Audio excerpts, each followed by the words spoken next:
Assalamualaikum warahmatullahi wabarakatuh.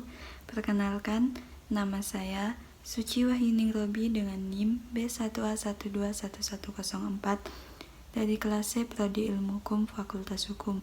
Dalam video kali ini untuk pemenuhan tugas mata kuliah Hukum Internasional dengan dosen pengampu Bapak Budi Ardianto SHMH.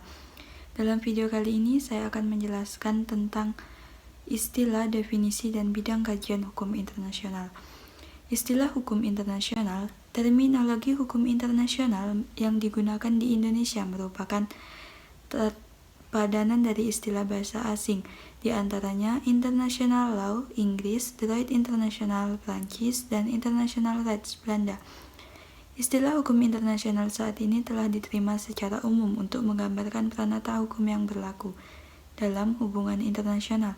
Sejumlah kepustakaan juga menggunakan istilah-istilah berbeda yang memiliki makna yang mendekati atau relatif sama dengan hukum internasional, yakni hukum antar bangsa, the law of nation, hukum antar bangsa, interstates law, dan hukum dunia, world law, dan hukum transnasional, transnational law.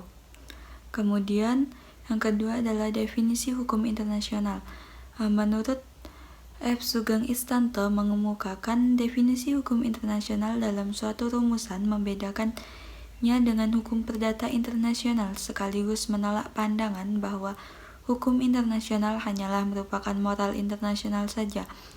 Berikut definisi tersebut dinyatakan hukum internasional adalah kumpulan ketentuan hukum yang berlaku dipertahankan oleh masyarakat internasional.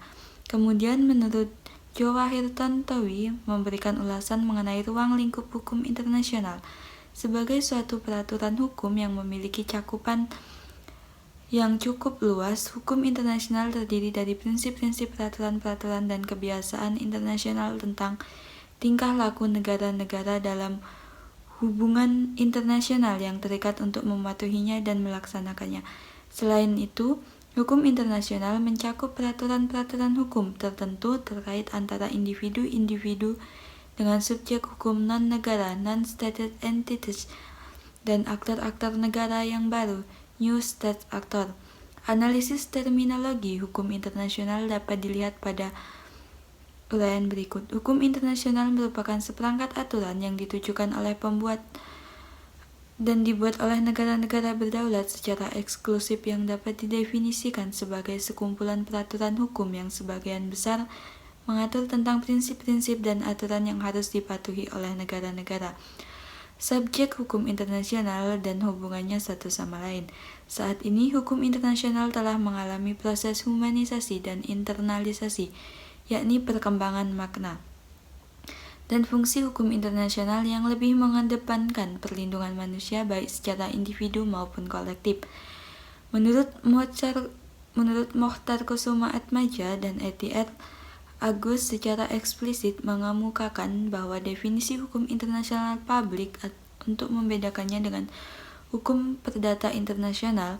Hukum internasional publik didefinisikan sebagai keseluruhan kaidah dan asas hukum yang mengatur hubungan atau persoalan yang melintasi batas negara atau hubungan internasional yang bukan bersifat perdata. Kemudian pendapat-pendapat yang dikemukakan oleh para ahli tersebut, khususnya yang dikemukakan oleh Mokhtar Kusuma Atmaja dan E.T.R. Agus, dapat kiranya diformulasikan dalam bahasa yang sedikit berbeda. Hukum internasional merupakan seperangkat prinsip dan norma hukum yang melandasi hubungan antara subjek-subjek hukum internasional dan mengatur persoalan hukum publik yang bersifat lintas negara. Dengan demikian terdapat 3 unsur dari batasan tersebut, yakni yang pertama terdapat prinsip atau asas hukum dan norma atau kaidah hukum. Yang kedua berfungsi untuk melandasi hubungan antara subjek-subjek hukum internasional dan mengatur persoalan-persoalan hukum publik yang bersifat lintas batas negara. Yang ketiga, bersifat publik. Kemudian materi selanjutnya bidang kajian hukum internasional, masyarakat internasional, dan hukum internasional. Adagium ubi societas obijus, yang bermakna di mana ada masyarakat maka tentu ada hukum.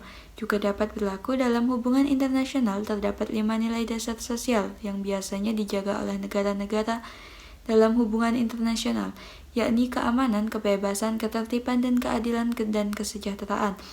Menurut Sevriani, sebagian besar masyarakat internasional menerima demikian saja adanya nilai-nilai tersebut tanpa menyadari arti pentingnya masyarakat internasional merupakan landasan sosiologis hukum internasional.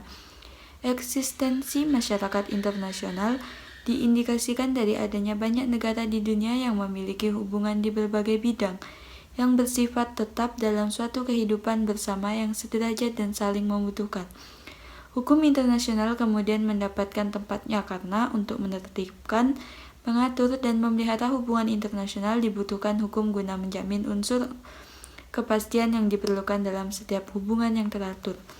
Demikianlah penjelasan dari saya. Jika terdapat kekurangan, saya mohon maaf. Saya akhiri. Wassalamualaikum warahmatullahi wabarakatuh.